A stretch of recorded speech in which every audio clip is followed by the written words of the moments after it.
good morning class. So before we start our lesson, may I request Mr. Buwagas to lead the prayer and may I request everyone to bow down our head and feel the presence of God. Father, the Son, the Holy Spirit. Amen. Okay, thank you so much, Mr. Buwagas. Good morning class. How are you feeling today? Are you feeling good or feeling sad? Okay, nice to hear that class that you are feeling good. So, before we start our lesson, may I request our secretary if there are any absentees for today? Okay, since there is none, very good. Thank you so much.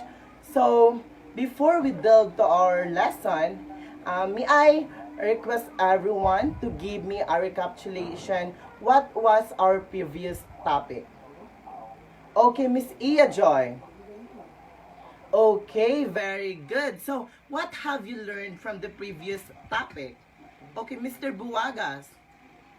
Okay, very good, Mr. Buwagas. Know that you have any insight or takeaways about about the topic that we discussed last meeting. So, okay, so before we start our lesson, I have here an activity entitled Shattered Echoes, piecing together myth and mystery. The instruction: the teacher will provide a designated website where students will solve a puzzle featuring image of the Gorgons and Graiae. Student will access the puzzle through the following link. So I already sent the link on the GC and you need to access there and then in order for you to solve the puzzle.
Since you already solved the puzzle, the things that you need to do is that you need to match it on the perfect poetic sentences.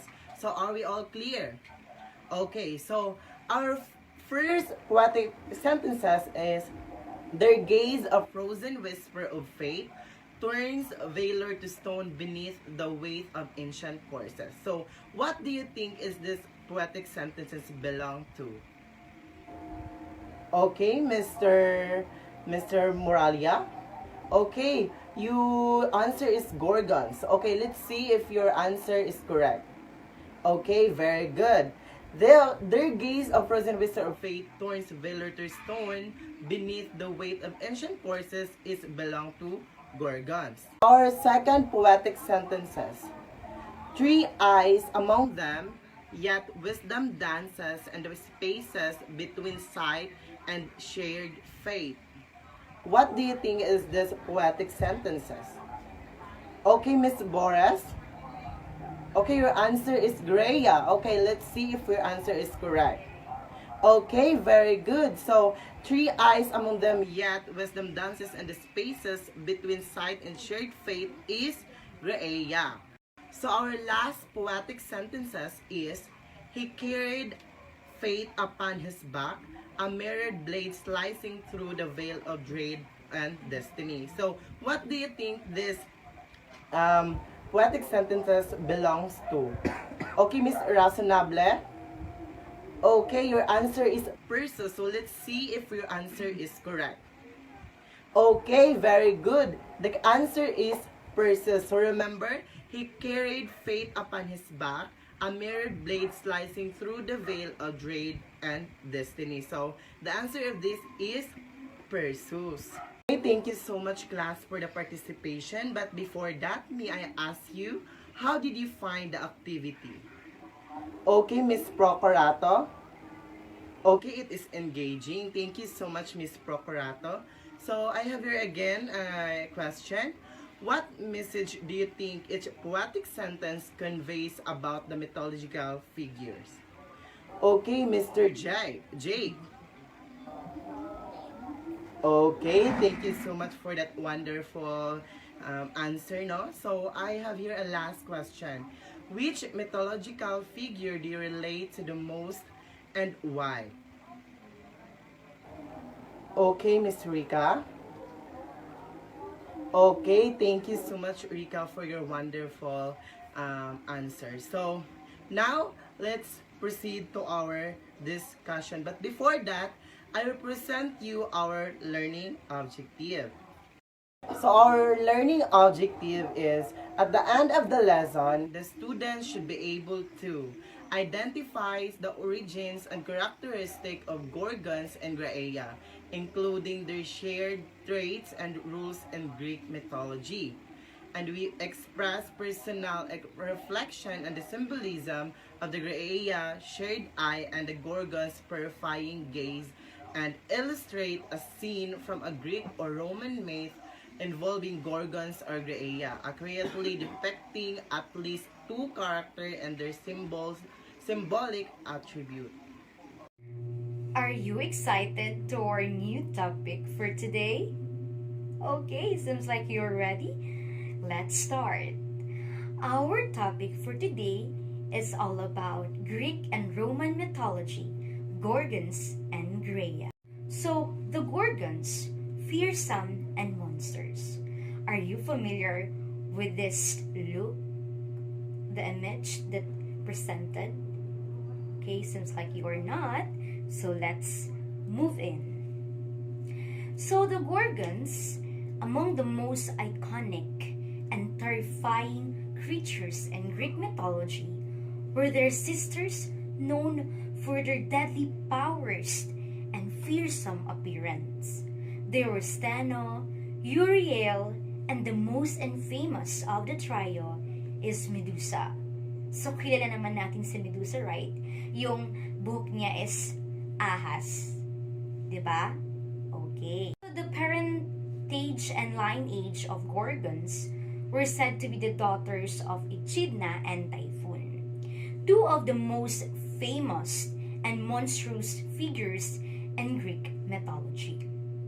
often referred to as the mother and father of all monsters. However, Medusa, uniquely among her sister, was sometimes described as the daughter of Phorcys and Keto, two other Chthonic deities from Greek lore.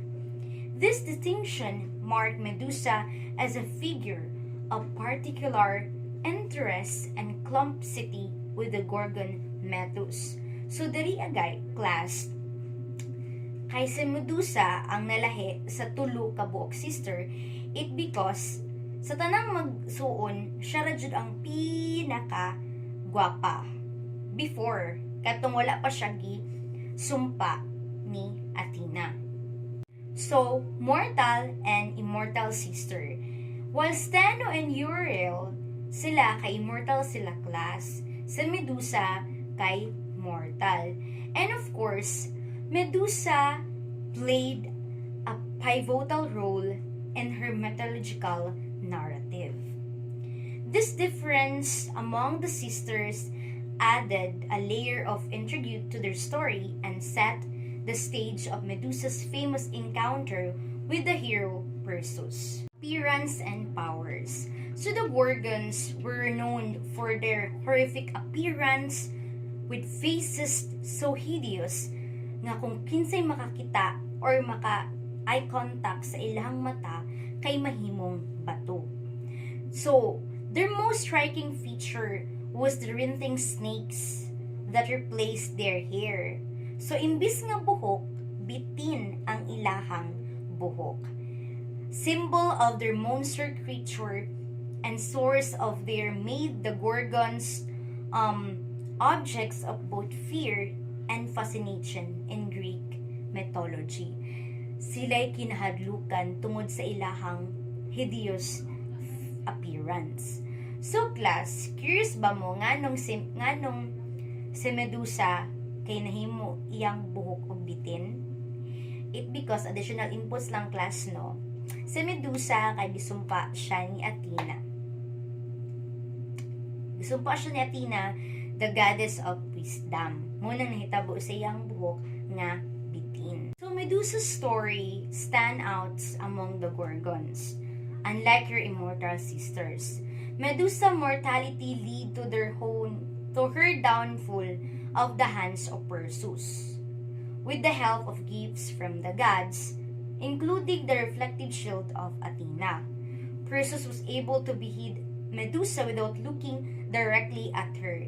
Kay gigamit ni Perseus tong shield ni ni goddess of wisdom nga si Athena. So paggamit ni ato mailan magud ma-reflect manggod sa kanang shield ni Athena, the goddess of wisdom class ba, makita ni Perseus without looking kang Medusa kay na ma-reflection dito nya moto. Thereby avoiding her portraying gaze, Medusa's head with its snake hair and stone-inducing stare continued to be a potent symbol even after her death, used by Perseus in subsequent adventures. Di ba si Perseus kay a demigod si Perseus. So, siya ang slayer ni Medusa, kay siya may nakapatay kay Medusa. So, ginagamit ni Perseus ang iyahang head ni Medusa kung naa siya ka ng adventure nga pagahimuon. So, the Gorgons in art and culture, especially Medusa, have been a popular subject in art, literature, and culture discourse because or throughout history. It because used their convey themes, horror, beauty, and the supernatural. And of course, they continue to be a source of artistic and scholarly interest. So the next one is the Graiae, or sister of shared sight. Tulo ni gyapon sila magsuon class ha. The Graiae were unique and mysterious figures in Greek mythology. Kay nag-share sila og one eye og one tooth. They optimize unity and interdependence in a rather eerie and literal sense. So, the Graiae, the names of the Graiae is si Dieno is dread, si Enyo kay horror, and si Pempredo kay alarm.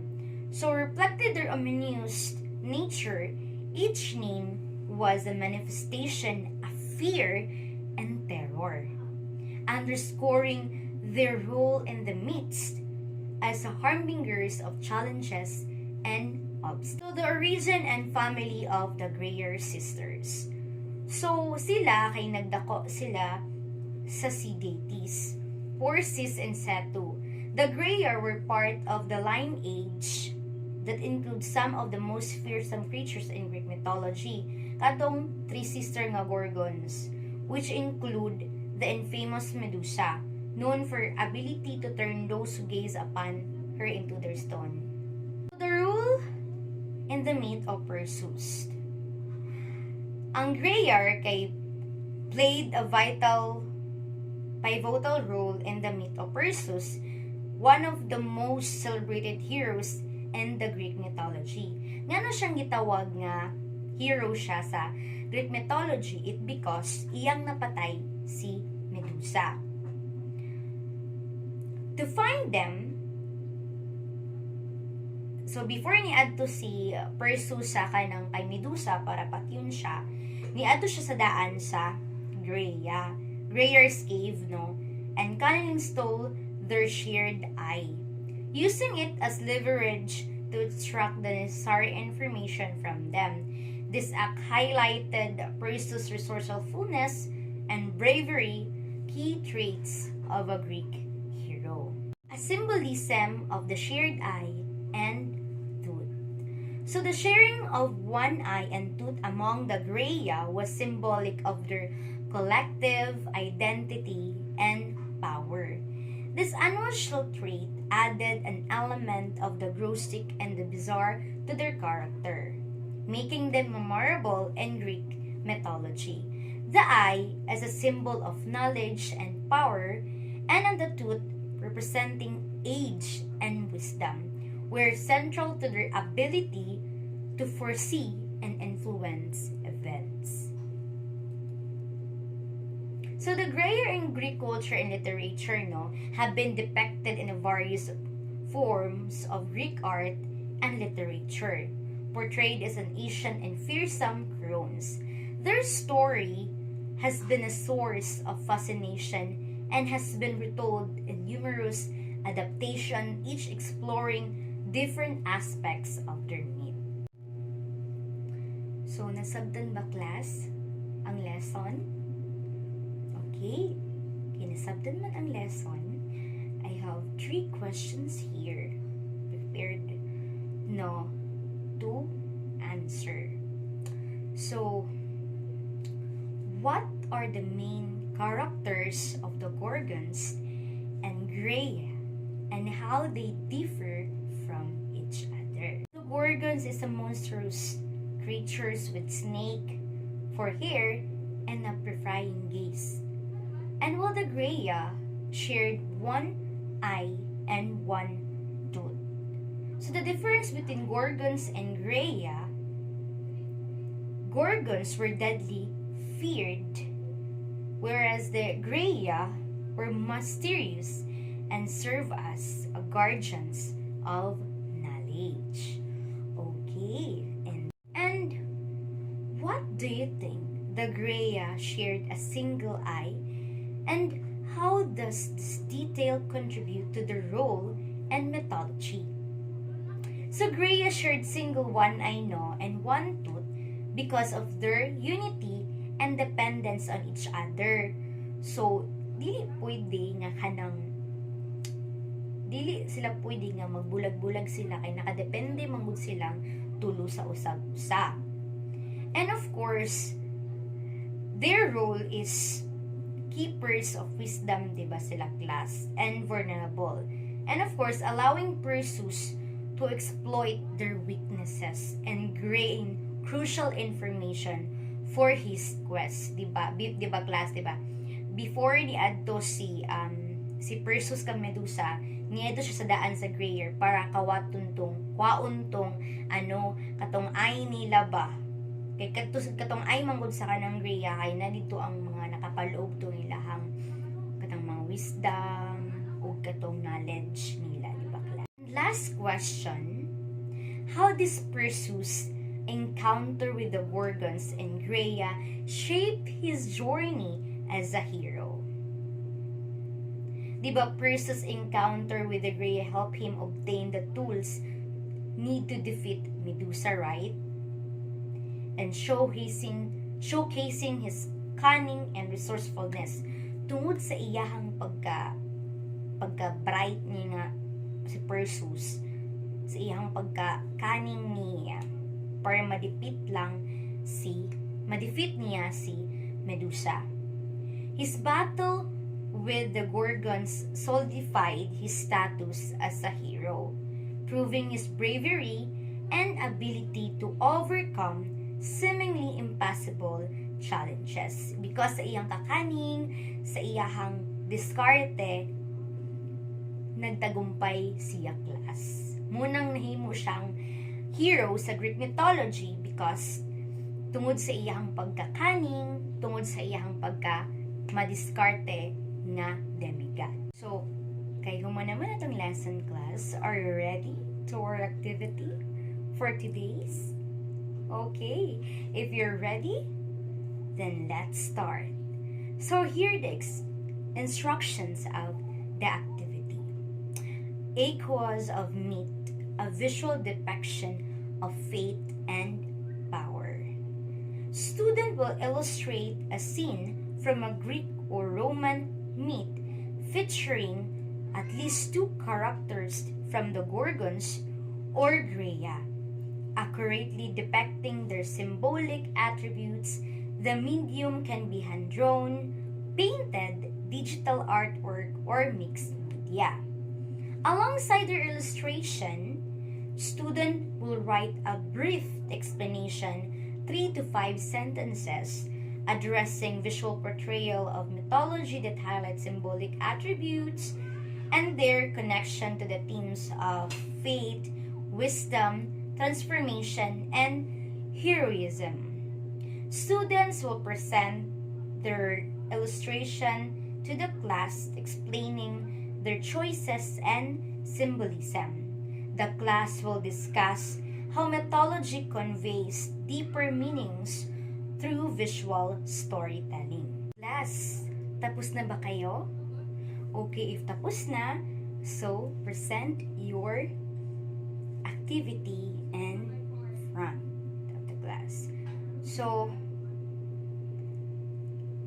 this illustration depicts Perseus confronting the Graiae, telling their shared eye while they desperately reach for it. In the background, Medusa stands among her Gorgon sisters, her serpent-filled hair and petrifying gaze, embodying the terrifying power of fate. The dark, swirling mist around the Graiae represent the unknown wisdom they guard, while Perseus is bathed with golden light, symbolizing his auric transformation.